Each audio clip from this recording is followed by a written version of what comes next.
Oke, baiklah mengenai poin yang pertama yaitu kemampuan menjadi imam.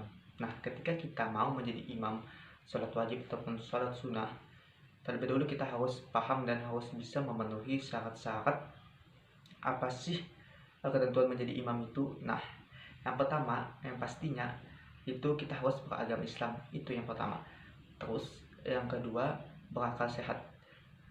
Seorang imam harus memiliki akal sehat. Kalau tidak memiliki akal sehat atau bisa dibilang gila, itu tidak memenuhi syarat menjadi imam, seperti itu. Terus yang ketiga, balik. Nah, arti balik ini sudah bisa membedakan yang mana yang hak dan yang batil. Kalau anak-anak itu masih belum bisa menjadi imam sholat wajib, seperti itu. Terus yang keempat, laki-laki. Nah, kalau yang perempuan itu bisa menjadi imam asalkan dia menjadi imam untuk perempuan juga. Kalau perempuan menjadi imam untuk laki-laki, nah itu tidak bisa. Kecuali laki-laki menjadi imam untuk perempuan, nah seperti itu baru bisa. Terus suci dari hadas kecil maupun hadas besar. Pastinya seorang imam itu harus suci dari hadas kecil maupun hadas besar. Kalau dia berhadas, dia tidak bisa menjadi imam, seperti itu. Terus paham bacaan dan rukun sholat. Kalau ingin menjadi imam tidak paham bacaan dan rukun sholat, itu sama saja. Nah, artinya dia itu belum pantas atau belum cocok untuk menjadi imam, seperti itu. Terus yang terakhir, tidak sedang menjadi makmum. Ya jelas, namanya sudah menjadi imam, pastinya tidak sedang menjadi makmum, seperti itu.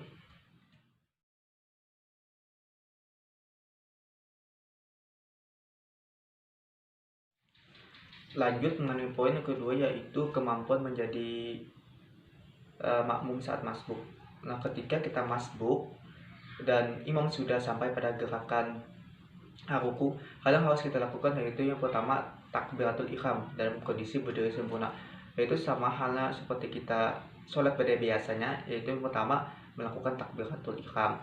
Terus takbir intikal. Takbir intikal ini artinya takbir ketika berpindah gerakan sholat. Itu hukumnya sunnah. Terus lalu mengikuti posisi imam apapun yang didapati makmum masbuk. Nah, maksudnya jika imam melakukan ruku, makmum yang masbuk tadi harus ikut ruku juga.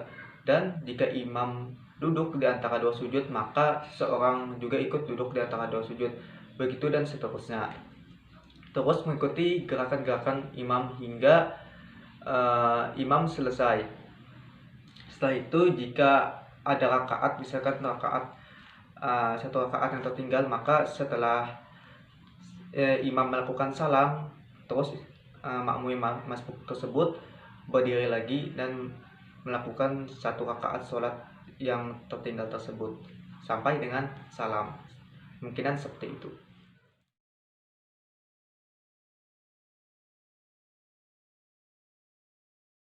Nah, selanjutnya mengenai poin yang ketiga itu keterampilan sholat jamaah. Nah, sholat jamaah yaitu artinya meringkas dua waktu sholat dalam satu waktu. Misalnya sholat zuhur nih dikerjakan bersamaan pada saat waktu sholat asar, atau sebaliknya. Terus begitu juga misalkan sholat maghrib dengan isya. Nah, untuk waktu subuh atau sholat subuh tidak ada jamak yang harus disempurnakan, seperti itu. Yang harus atau yang dibolehkan untuk menjamak sholat itu ketika kita berada atau sedang dalam perjalanan jauh atau bisa disebut dengan musafir.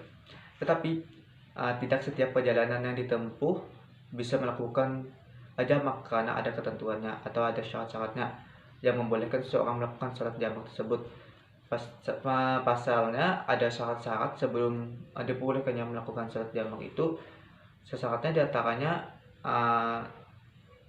seperti perjalanannya tersebut bukan bertujuan untuk hal-hal yang maksiat, jarak minimal perjalanan yang harus mencapai parsak, atau menurut beberapa pendapat para ulama itu sekitar 88 km ada juga yang menetapkan 80 km, 64 km, 94,5 km.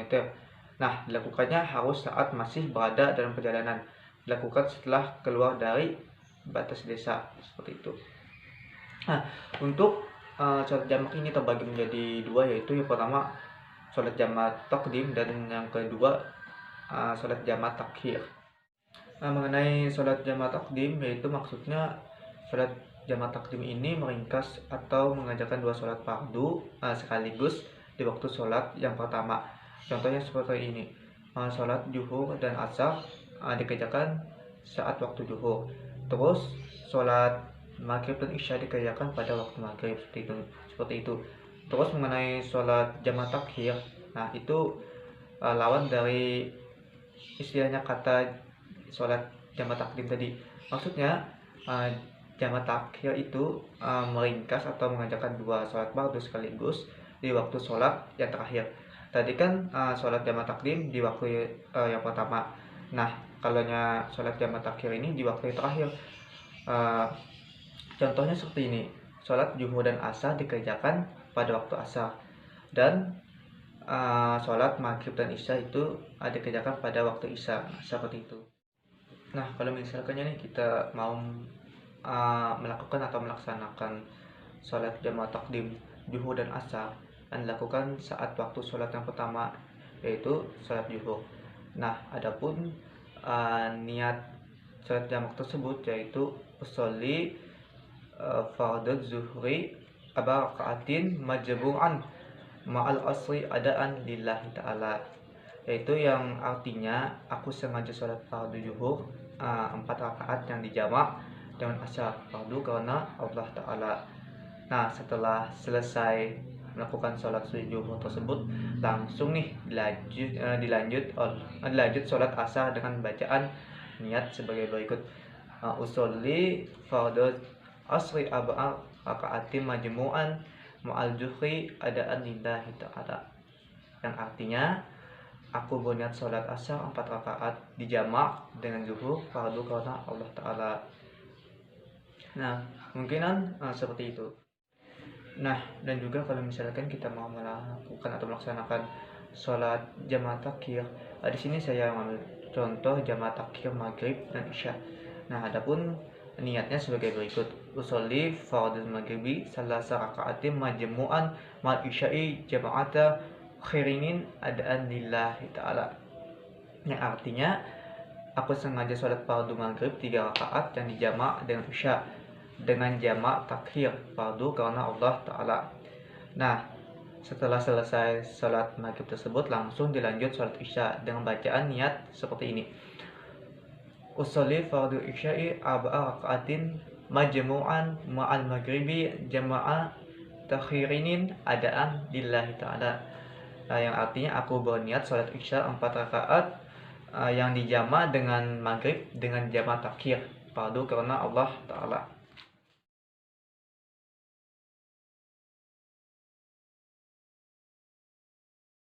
Lanjut mengenai poin yang selanjutnya, yaitu keterampilan sholat qasar.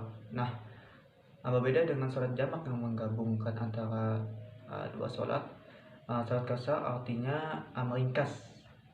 Fokus sholat qasar ialah meringkas 4 rakaat menjadi 2 rakaat. Contohnya sholat zuhur dikerjakan 2 rakaat, begitupun sholat asar dan isya.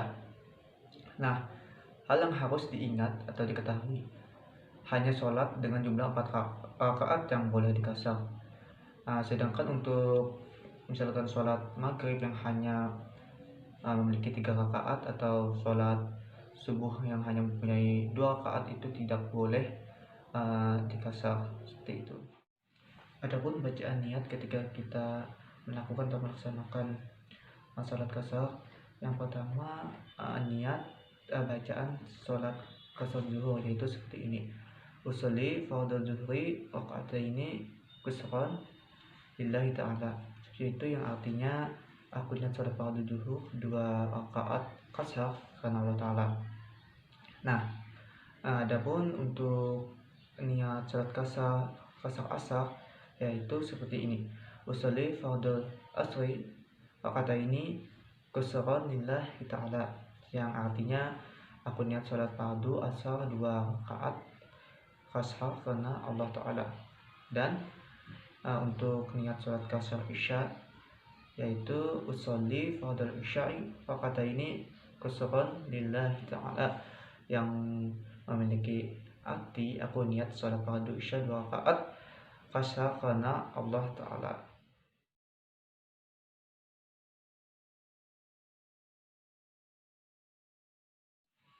Baiklah, mengenai poin yang selanjutnya yaitu keterampilan sholat jamak qasar. Nah, sholat jamak qasar ini terbagi menjadi 2, yaitu yang pertama sholat jamak qasar takdim dan yang kedua sholat jamak qasar takhir.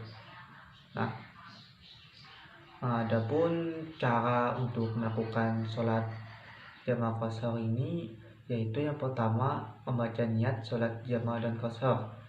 Nah, terus setelah itu melakukan sholat zuhur terdahulu dengan 2 rakaat jika itu jamak takdim. Nah, dilanjut dengan membaca niat sholat jamak dan qasar untuk sholat asar. Setelah itu baru melaksanakan sholat asar dengan 2 rakaat seperti itu. Nah, adapun bacaan niat untuk sholat jamak qasar takdim, di sini saya mengambil contoh yaitu sholat zuhur dan asar, yaitu yang dilakukan pada waktu zuhur. Nah, bacaan niatnya sebagai berikut: usolli fardhu zuhri raq'ataini majmu'an bil asri jama'ah taqdimi qasran lillahi ta'ala, yang artinya aku berniat sholat fardu zuhur 2 rakaat digabungkan dengan sholat asar dengan jamak takdim ringkas karena Allah Ta'ala. Nah, adapun untuk sholat jamak qasar takhir, yaitu di sini saya mengambil contoh sholat zuhur dan asar yang dilakukan di waktu asar. Nah, niatnya sebagai berikut: usolli fardhu asri raqataini majmu'an bid-duhri jama'at takhiri qasran lillahi ta'ala, yang artinya aku berniat sholat fardu asar 2 rakaat digabungkan dengan sholat zuhur dengan jamak takhir diringkas karena Allah Ta'ala.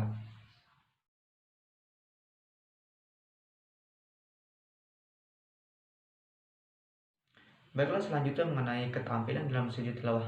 Nah, sujud tilawah ini dilakukan ketika kita mendengar atau membaca penggalan dalam ayat Al-Quran, yaitu ayat sejadah, baik itu ketika dalam sholat maupun di luar sholat. Nah, adapun tata cara dalam melakukan sujud tilawah ini yaitu yang pertama berniat akan sujud tilawah, setelah itu membaca takbir dan kemudian sujud sebanyak 1 kali seperti itu. Nah, adapun bacaan di dalam sujud tilawah atau ketika kita melakukan sujud tilawah yaitu seperti ini: sajada wajhiya lilladzi khalaqahu wa sawwarahu wa sakka samahu wa basyarahu tabarakallahi ahsanul khaliqin, yang artinya aku bersujud kepada zat Allah yang telah menciptakanku dan membentukku, dan yang telah membukakan pendengaranku dan penglihatanku dengan kekuasaan dan kekuatannya. Maha yang memberikan Allah, zat yang maha sebaik-baiknya pencipta.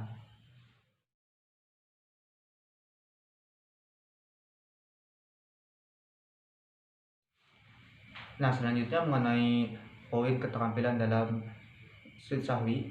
Adapun tujuan dilakukannya sujud sahwi ini yaitu untuk menutupi kesalahan saat kita melakukan sholat. Contohnya kesalahan seperti salah rakaat atau salah dalam bacaan sholat seperti itu. Adapun tata cara sujud sahwi ini tidak berbeda dengan sujud yang biasa kita lakukan saat sedang sholat. Sujud sahwi dikerjakan di saat akhir sholat, baik sebelum ataupun sesudah salam. Nah, ketika hendak sujud dan bangkit dari sujud, disyariatkan untuk mengucapkan takbir seperti itu. Nah, untuk sujud sahwi dilakukan sebelum salam jika kita merasa sholat kita ini ada kekurangan. Sedangkan jika kita merasa sholat kita ini sudah pas atau berlebih, maka hendaklah kita ini melakukan sujud sahwi sesudah salam dan tujuan menghinakan setan seperti itu. Nah, mengenai bacaan dalam sujud sahwi yaitu sama halnya seperti bacaan dalam sujud biasanya, yaitu subhana rabbiyal a'la wa bihamdi atau Bisa juga dibaca seperti ini. Subhanakallahumma rabbana wa bihamdika Allahumma ghafirli, yang artinya Maha suci Engkau ya Allah, Rabb kami, dengan segala pujian kepadamu, ampunilah dosa-dosaku.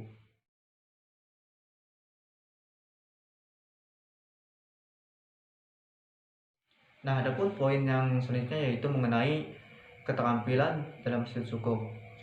Nah, sujud syukur ini dilakukan seseorang sebagai wujud tanda terima kasih atas nikmat atau karunia yang sangat luar biasa dari Allah Subhanahu wa taala. Nah, adapun tata cara dalam melakukan sujud syukur ini yaitu yang pertama berwudu atau berdiri menghadap arah kiblat, dan selanjutnya membaca niat sujud syukur, yaitu niatnya sebagai berikut: nawaitu sujuda syukuri lillahi ta'ala, yang artinya saya niat sujud syukur karena Allah Ta'ala.